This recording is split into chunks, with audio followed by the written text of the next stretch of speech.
this to kind of be a positive, upbeat kind of teaching today. And I wanted to tie it in a little bit with what Jaylene suggested to me yesterday. So there you go, Jaylene. We're including you in this as well. Co-author. That's right. Yeah, she had a pretty good idea, and it's important because kind of the aspects that I want to talk about and what she suggested kind of do tie together. I was going to talk about, and am going to talk about, the importance that God places on us. You know, and in that, we'll follow in with Jaylene's suggestion of the importance of the positions we hold as royalty in the kingdom of God. You know, how do we behave? How do we speak? How do we act? And I thought, yeah, they do tie together. They're kind of related. So I thought, well, good on you, Jaylene.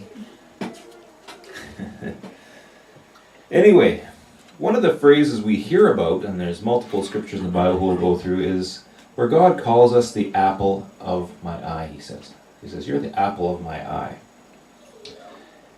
And so I started researching this out a bit, and I thought, you know, there's a lot of aspects to this.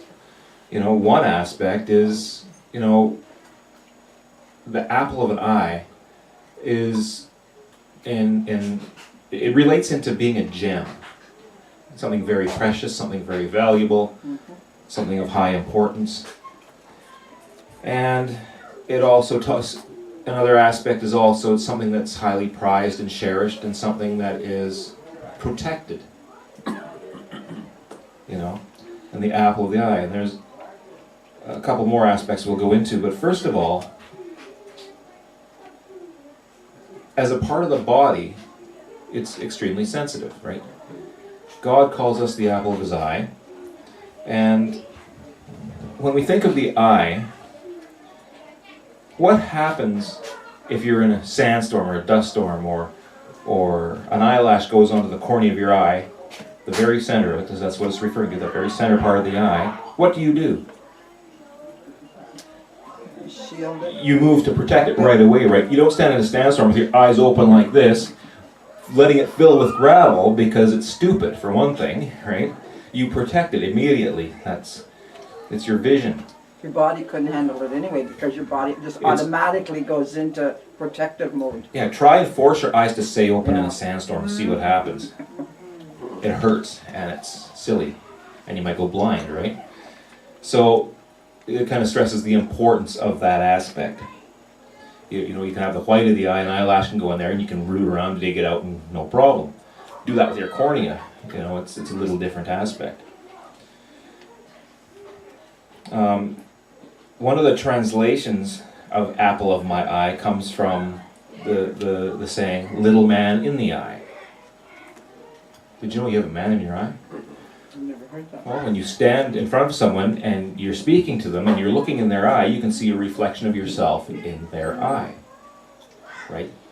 And that's one of the aspects. When God's looking at us, we're supposed to seek his face so we can see him face to face, right? At this time of year in Purim, yeah, we can seek his hand, but generally we're looking to see him face to face. And it's written that, you know, we'll see Jesus as he is because we'll be like him. He wants to meet us face to face, and you hear this all the time. But when you're talking to someone, you're going to see yourself in their eye.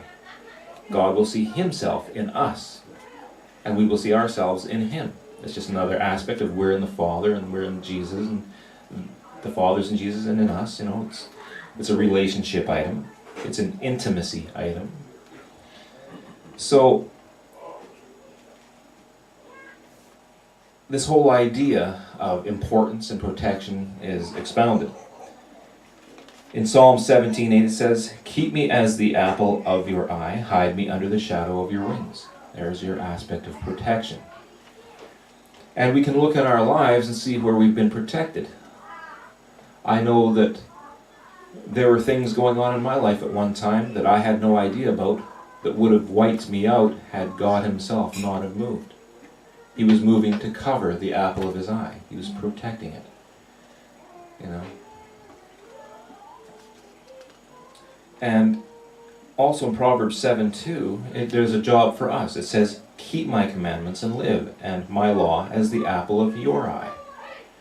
So there's the retroactive action, or the what he's sowing, we're supposed to be showing, what we're supposed to be harvesting for him, and vice versa. So his law, which is Jesus, which is him, we are to keep as the apple of our eye. To always be looking at it, to always be dwelling on it, to always be growing in it, to always be placing that law as the most important thing in our lives. I mean, we hold on to things like anger, rage sometimes, or unforgiveness, malcontentment, these things, and we can think we're dwelling on the law, but we're not when we're dwelling on malcontentment and unforgiveness and wanting to see someone else pay for what they've done to us and these sorts of things. That's looking outside the law. That's looking outside, think again, the circle of love. The pupil is a circle. Focus on love. Walk in love. Focus on it. Don't focus on what other people might say, think, or do, especially if it happened in 1822. It's done. It's gone. It's history. And with the nature of what's happening in creation, what's the point in hanging on to any of that stuff? Because this universe, we know, as we've had teachings before, is dying. What, maybe 1,300 years? This entire existence is going to be wiped out? If this universe dies, time dies with it. So it'll be as if none of this, of what we're living right now, will have ever have happened. But we'll have moved on. That's why there's the new heavens, new earth that has to be created, because this one's dying. And we're going to be moving on into a future where this will all just maybe, I perceive that the way I think about it is what we're living now will all seem like a dream with lessons learned, and we'll be given an awareness, with the new bodies that have been promised and the new heavens, the new creation. Have we ever stopped to consider what we've been told what the new Jerusalem is going to look like? But have we ever stopped for 10 minutes and just imagined it in our minds what it's going to look like? Imagine these impressive streets, crystal clear, pure gold. Because pure gold is clear. The reason it's yellow is because there's impurity in it. Imagine jasper walls, a throne in there that we'll be seeing God face to face. I mean, and we have to have the bodies. I mean, he loves us this much, he's going to give us a new body so he can express his love towards us in fullness. If he decided to express his love in fullness towards us now, we'd be ripped apart. There's just too much. We'd be overwhelmed in a nanosecond. And even a gate, one pearl making a whole gate. Well, I was going to go there. Yeah.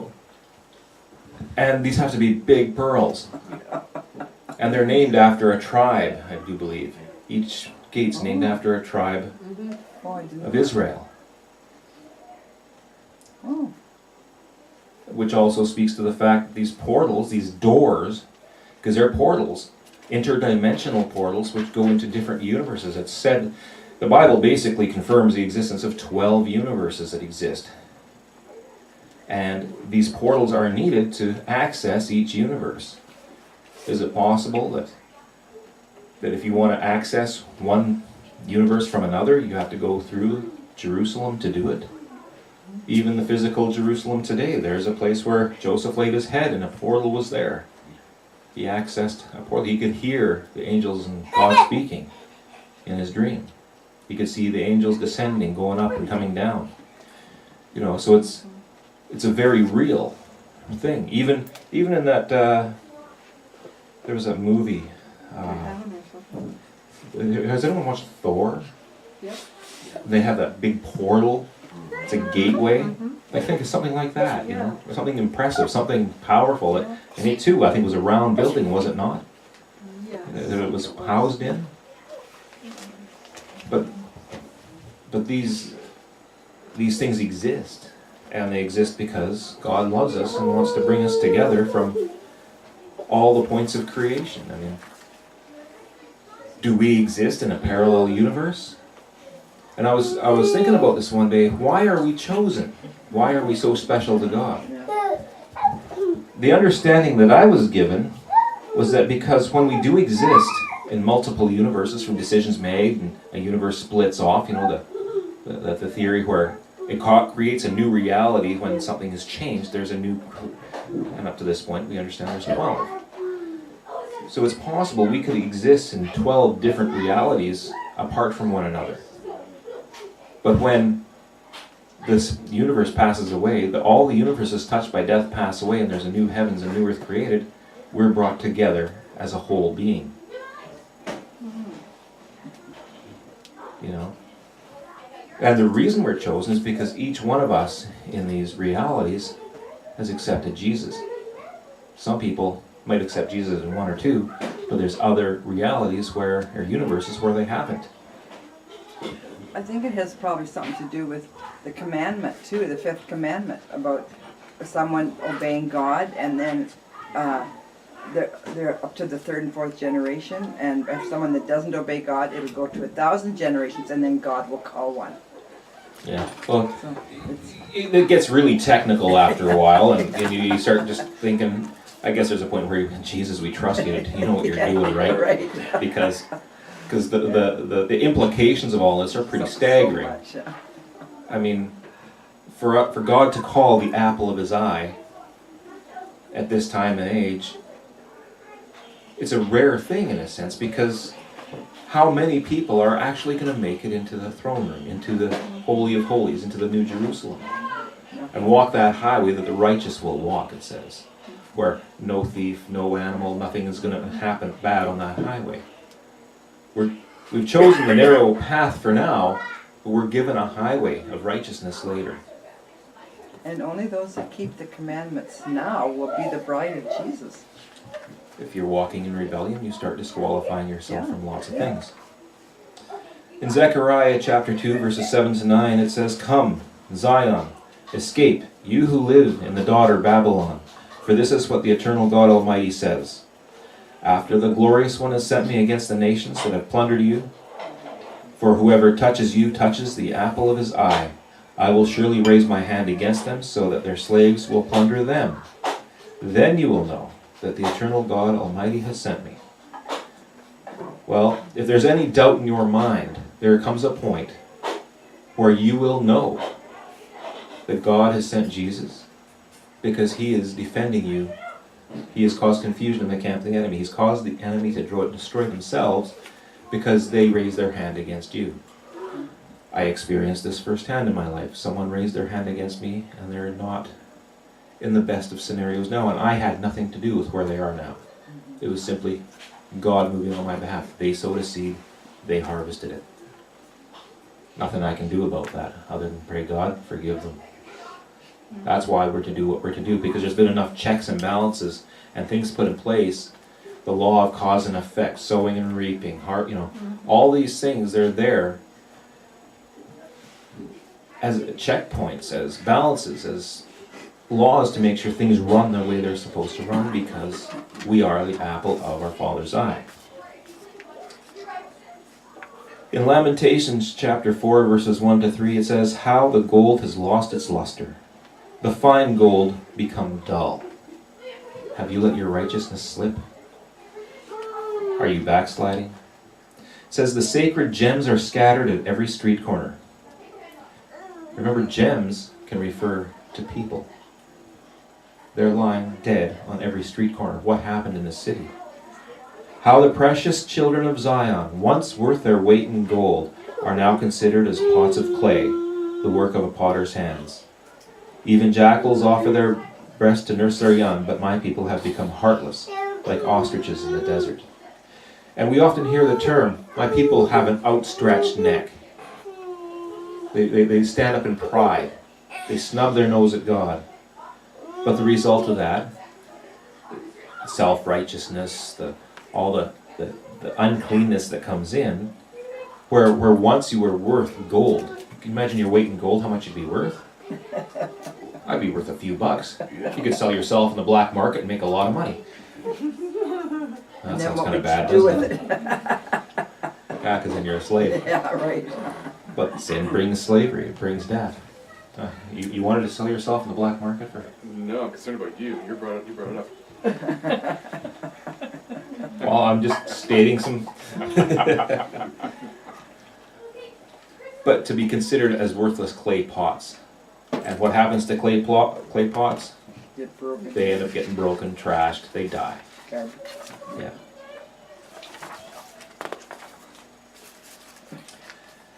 In Exodus chapter 20, verse 25, it says, "If you make an altar of stones for me, do not build it with dressed stones, for you will defile it if you use a tool on it." Now, gems and stones, we're referred to as stones, as gems, as things of value. Now, God tells Israel here, do not build it with dressed stones. Do not use a tool on it. And it's referring to the tools we use in our hands. And there are some organizations which have certain symbols which refer to themselves as making themselves God, with squares and compasses, and they're using their tools. Man's tools are being used on it. Does that lead to righteousness? No. Why? Well, let's look at the temple. At the altar. The altar. Why do we not use dressed stones? Because it's man-made then. Yeah, it's man-made, but why? Why is man-made stone so much worse than just a naturally occurring stone in the wilderness? Because it's altered what God created. Yeah. Think of it this way. Everything in creation has geometry, it has symmetry, it has mathematics built into it. And as soon as we start chiseling away at something, we start altering the geometry. We start altering the energy field of it. We start altering and defiling it. It changes it from what God originally intended it to be. Graven image. The altar in and of itself, they put a graven image on it. I was watching a TV show the other day, and they were wondering how the Israelites, when they left Egypt, could build the Ark of the Covenant. And I'm looking at this. So they had this little pot, and they made a little ring, and then, they could do this. Well, first of all, this was a nation. They're not just nomads. This was a nation that were slaves that built Egypt and made it what it was. They had to have talent. They built cities. They built impressive monuments. They built so much, and it was only because Israel was there that Egypt became great. Started with Joseph. If it wasn't for Joseph, Egypt would not have existed past that 7-year famine. It would have been wiped out. The reason Egypt had so much power was because of Israel. So here we go. In this documentary I'm watching, they have this little tiny ring to put the poles through. They figured, they could make this altar. It was doable. They had to make planks with hammers and chisels. No. They just built an empire. You think they're going to... And they had tons of gold, and they had their tools and equipment. All the stuff they used, they could take. All the wealth of the Egypt came with them.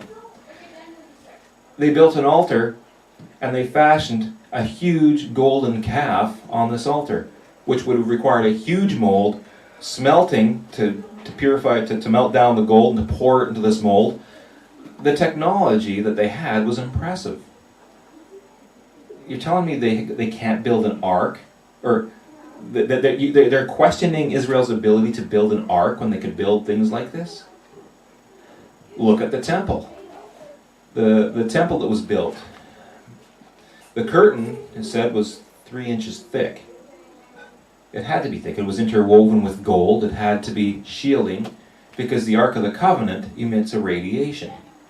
It's said that the priests that look after it now live about 6 years and die because of radiation. Because they're not looking after it the way God said to look after it. There's probably no curtain in front of it, for one thing.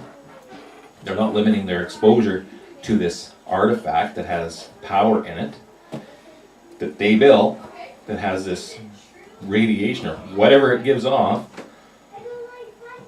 So anyway, you look at the temple that they built, an impressive temple, and to hang a curtain 3 inches thick and 20 feet tall, how much these rings they had to make for it, how big do you think they had to be? They weren't little rings like this.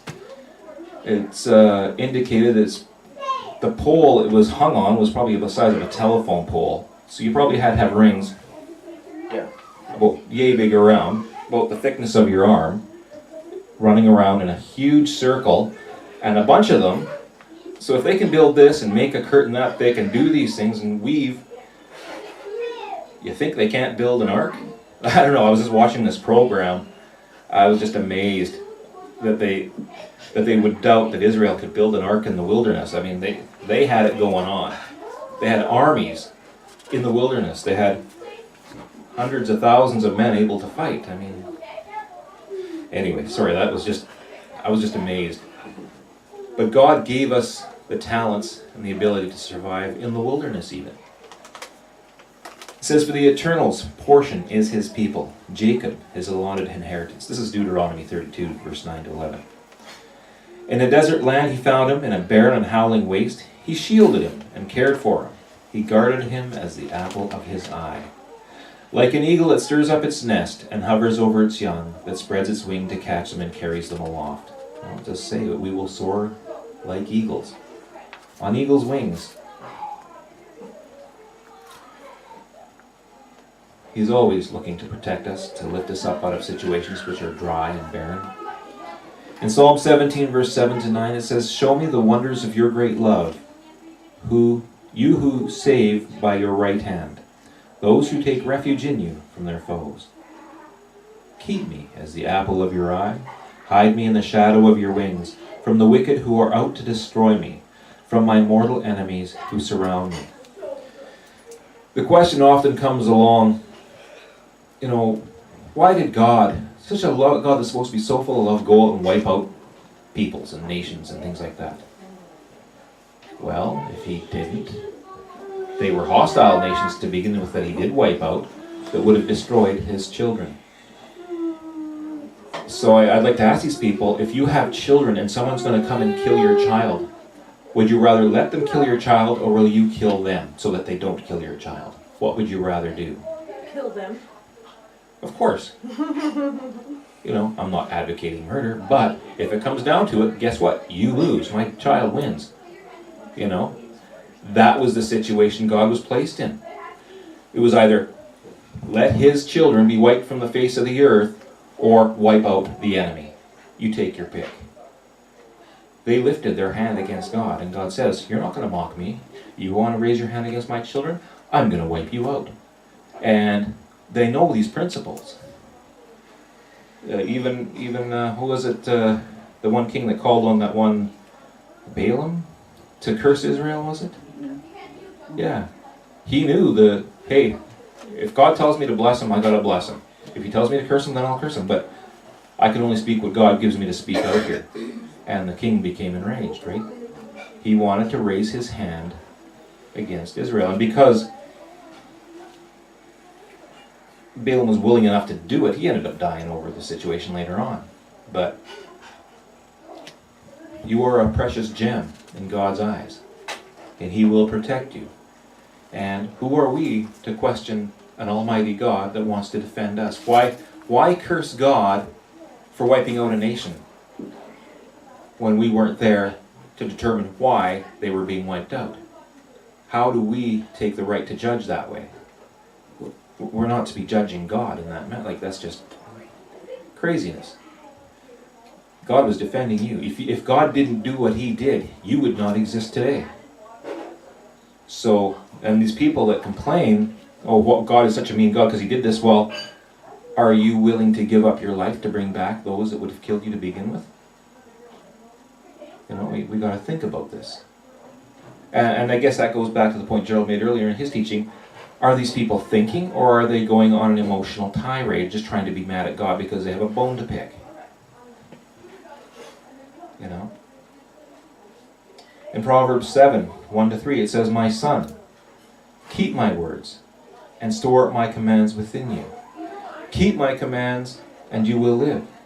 Guard my teachings as the apple of your eye. Bind them on your fingers, write them on the tablet of your heart. It says, my son, keep my words. Keep my commandments and you will live. Well, those that have been wiped out in the past are ones who have rejected Jesus. They've rejected the Word. They rejected Israel. If they're rejecting the Creator, what point do they have in existing anymore? What right do they have to exist when you've rejected the one who created you? You're saying no to life. So when you say no to life, you're obviously saying yes to death. So that's your choice. If you choose death, then death you will have. If you choose life, then life you will have. We have to keep the commands and live. Those that say that the commandments have been done away have chosen death. They've chosen poorly. If they're willing to throw out the Word, they're throwing out Jesus. I don't know if they truly understand what they're doing. It just amazes me. But if they choose life, God has to respect their decision. If they choose death, God has to let them die. And that's why what's coming is coming in this world, because people have chosen, generally, death. And there's a few of us that may have chosen life, and that's why we got to be saved out of it, because we've chosen life, and that's what we'll eventually gain and attain, is that life. But it stresses the importance of being open to teaching, being open to receiving correction from the Word, to releasing the demons we hold on to. Because there comes a point where Jesus will no longer be found. Are we choosing to call on Him and release us from the demons that affect us or possess us or control us or have an influence upon us before the point He says this is enough? Because that point does come. He says people will cry out in the end for death, but death will flee from them. Death to some is a form of release from misery. But there are certain people that have established in their life that they're going to make sure they receive the full measure of misery and suffering and torment that they can attain. And I thank God that His plan will work out for their salvation in the end. You know, eventually they will make the choice, prayerfully, that they'll choose life.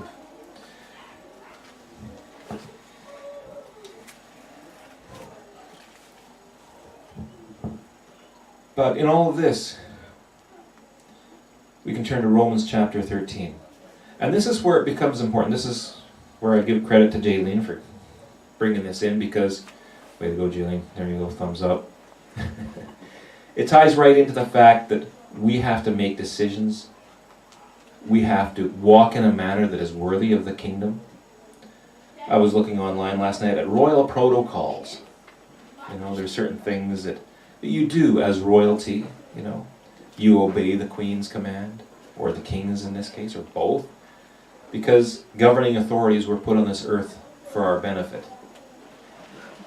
In chapter 13 it says, "Let everyone be subject to the governing authorities, for there is no authority except that which God has established." You know, Jesus says, if you owe taxes, pay your taxes. You know, when you have that coin, whose picture is on the back of that coin? If it's the Queen, you pay your taxes to her. Or the system's established.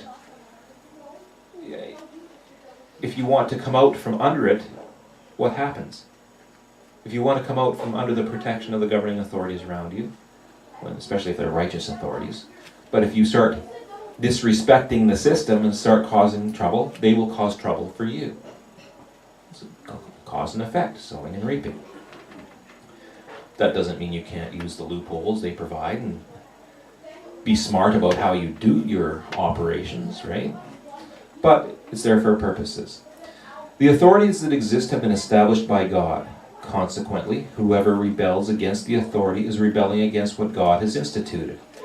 And those who do so will bring judgment on themselves.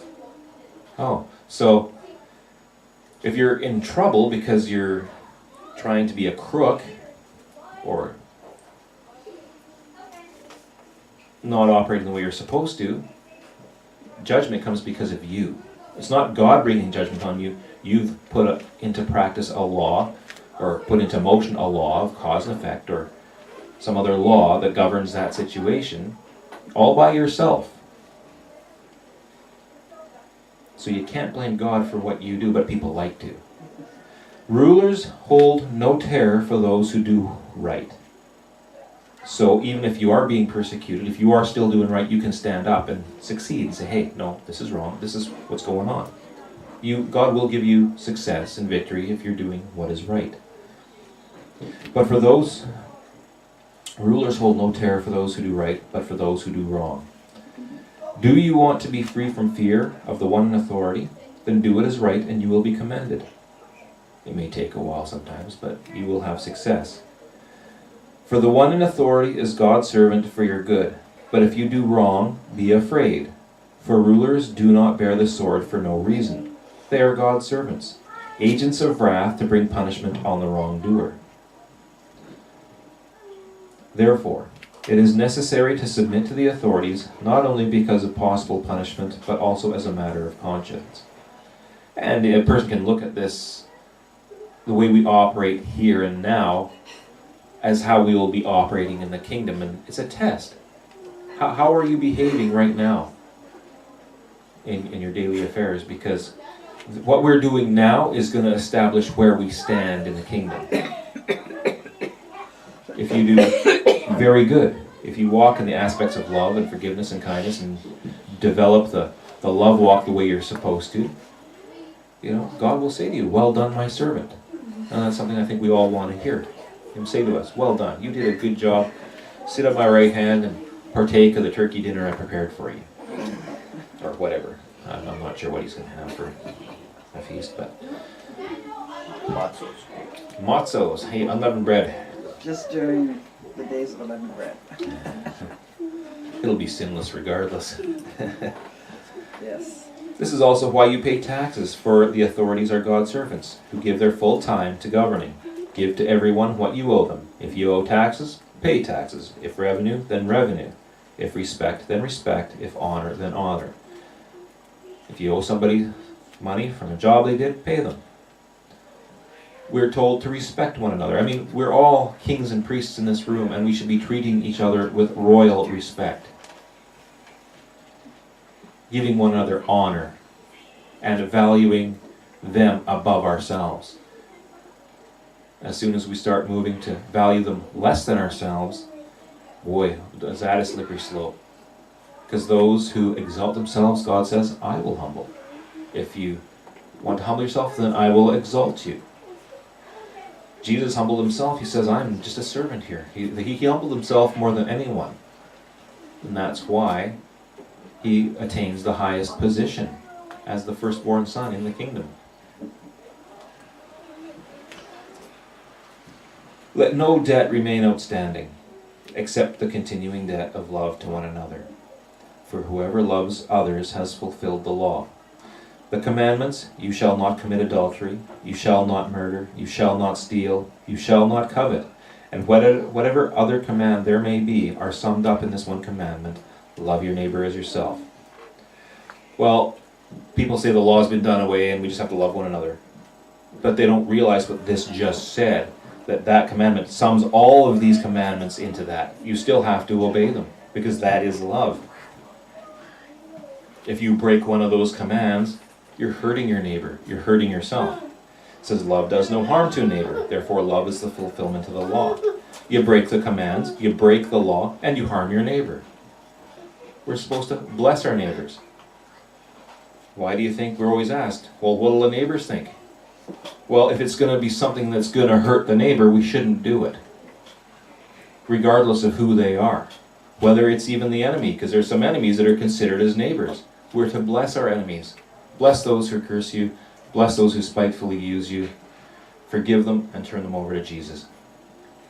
How much more so when it's other kings and priests in the kingdom. Bless them, forgive them. If they've done wrong, forgive them, wash it away. Because things that aren't dealt with in such a manner eventually come into judgment. A matter is going to be solved. Whether you solve it or whether Jesus has to step in and solve it. It's much easier if you solve a problem amongst yourselves. So that's why go and, if you have something against your brother, before you make an offering, go settle it with him, then come back, make your offering in a clean conscience, right? But if you refuse and refuse and refuse to forgive your neighbor or settle a dispute or do that sort of thing, well, then Jesus has to step in and correct the situation, which is usually not nearly as pleasant. There are those that have tried to destroy this congregation. Well, our job is to forgive them, which we've done. Jesus will deal with them. It's in his hands. He'll deal with it. We don't have to maintain a grudge. We don't have to hold on to harshness. Anything that's stolen can be replaced. And God will do it if we maintain that faith. He's our restorer, our renewer. You know, we know the aspects of Jesus, or we should by now. And do this, understanding the present time. The hour has already come for you to wake up from your slumber. Are you awake? Walking in unforgiveness, walking in self-deception, things like that, that's slumber. He says, your salvation is nearer now than when we first believed. The night is nearly over, the day is almost here. Jesus is returning soon.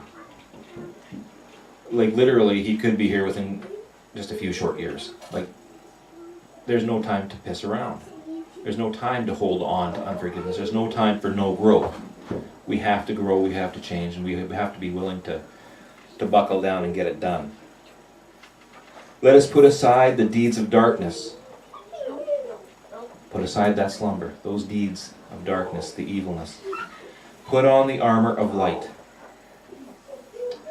The reason people want Jesus to delay, so he's not coming back till 2025, 2030, we have lots of time, blah, blah, blah. They say these things, it's because they don't want to come out of slumber. They like their sleep. They're comfortable with this world and the evilness of it.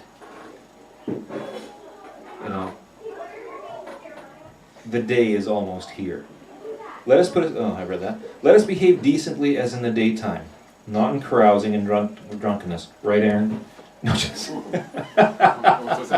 no more drunkenness, okay? Carousing and drunkenness, and no more licentiousness and sexual immorality. And stop the debauchery, okay? Oh, busted.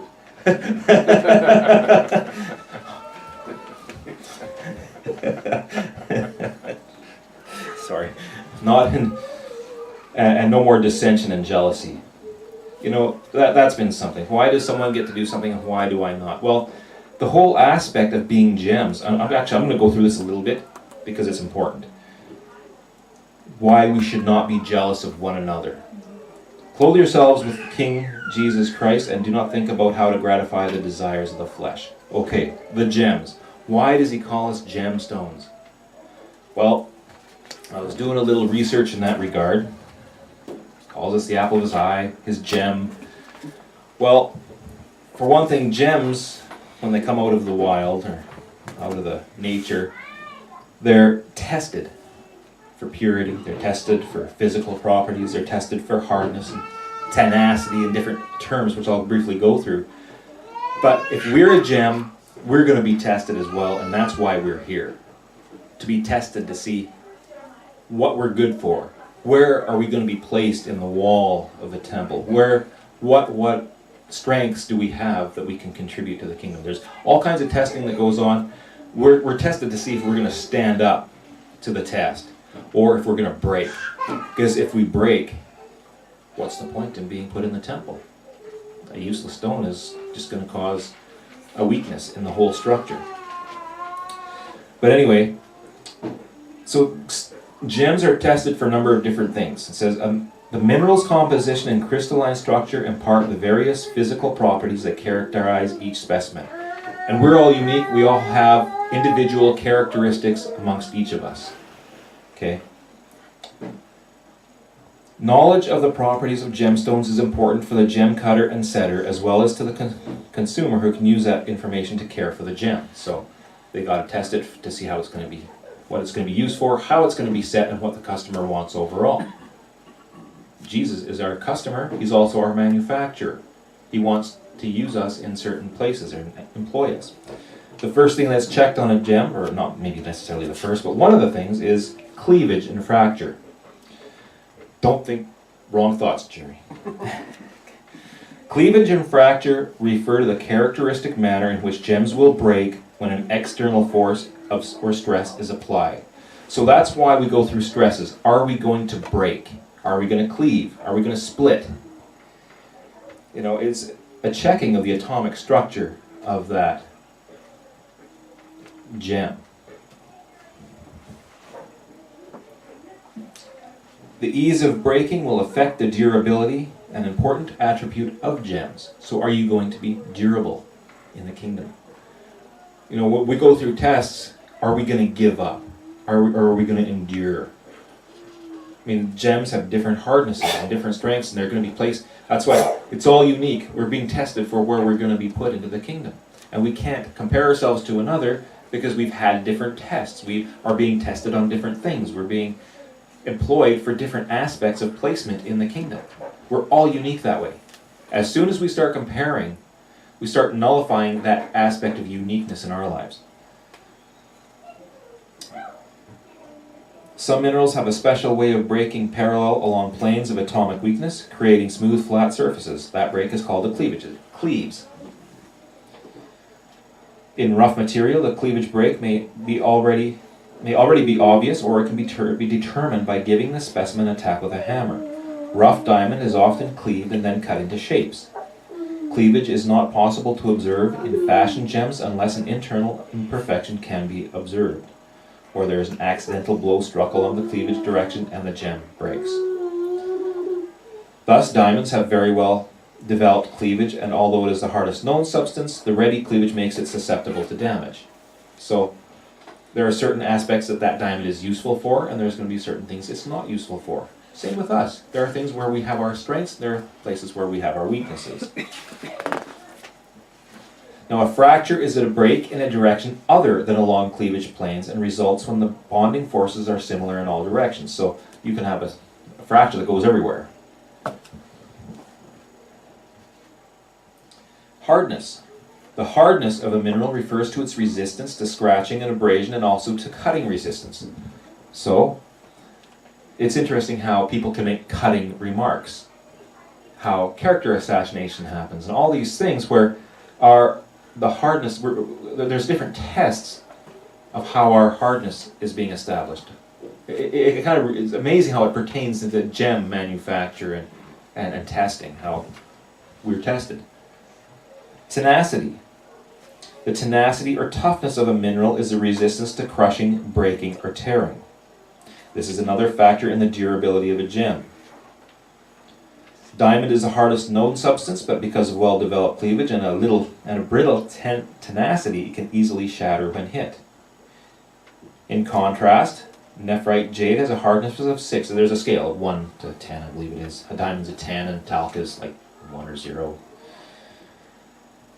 It's very tough because of ingrown fibrous crystals, this nephrite jade. Tenacity terms include flexible, elastic, malleable, sectile, and ductile. So there's a whole bunch of different aspects of tenacity that are tested. And that's why we seem to go through so many tests, different things we're going through. Is God is checking different aspects of our qualities to see where we stand up. What about stability? That's the next term. Stability is the gem's resistance to fading or other alteration due to light, heat, or chemical attack. Are we going to be stable in the kingdom? Or are we going to resist? How do we stand up to the test we're put through for stability? And also they're tested for specific gravity. And specific gravity of a gemstone is the ratio of the weight of the water to the weight of the same volume. Well, the weight of the material. The ratio of the weight of the material to the weight of the same amount of water, the same volume.